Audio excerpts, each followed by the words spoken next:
Mali isn't doing too well, says MAIGA DJIBRIL, a doctor trained in the former Soviet Union. He believes Russia, not France or the UN forces, can heal the country from war. When France came to my country, they were welcomed as liberators. Now they have turned into invaders. We want Russia to come clean up our country and bring the war to an end. Russia needs African nations too. At the moment, it's as if it's the Cold War again. In 2013, Malians were waving French flags as the French military intervened to stop armed groups from marching towards the capital. But 8 years on, 500,000 Malians have been displaced and nearly 6,000 killed as armed groups intensify their attacks. The Malian army is on the retreat despite the support of 4,000 French troops and 14,000 UN peacekeepers. At the nation's Independence Square, same colors, but different flag.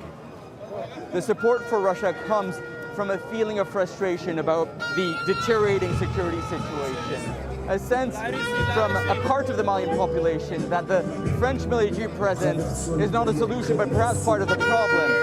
It's also a show of support for the military junta's bloodless coup last week. Military junta leader Colonel ASSIMI GOITA put the president and PM under house arrest last week, alleging he had proof that a foreign power was interfering in the country's domestic affairs. The coup happened after the ousted transition leaders removed 2 cabinet members nominated by the military, days after a meeting with French President Emmanuel Macron. The Russian-trained Minister of Security Colonel Modibo Kone and the Minister of Defense Sadio Kamara both sought greater cooperation with Moscow. The pro-Russian sentiment is a fallout of the anti-French sentiment because Malians are increasingly aware of a growing rivalry between the two countries in Africa, but Mali has to focus on Malians. With France temporarily suspending military cooperation with Malian forces until there is a return to a civilian-led transition, Dr. MAIGA fears without the help of a military power, Mali will suffer even more. And Nick, it's not just Mali that's becoming a bit of a tug-of-war when it comes to foreign powers. I see the Russians have also been fairly active in CAR for some time now. Is that setting a model for the region?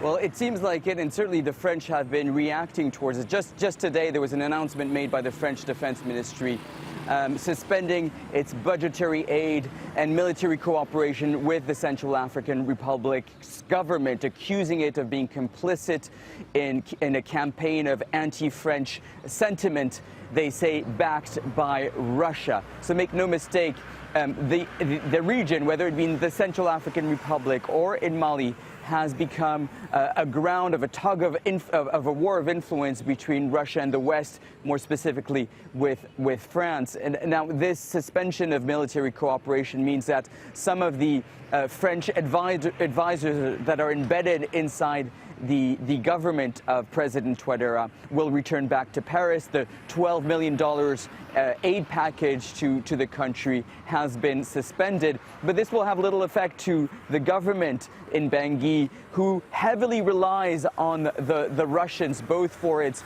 military aid and also for other government aid. Now, what's interesting is it seems that this model that's been seen in Central African Republic is appealing to a portion of the public in Mali. Not just that, a portion of members of the ruling military junta right now that are at the head of Mali. There's also Facebook that has removed accounts linked both to the Russian and to France in Mali and in the Central African Republic. Nastasia? Very interesting dynamics indeed there. Nicolas Haque across all that for us from Dakar. Thanks so much, Nick.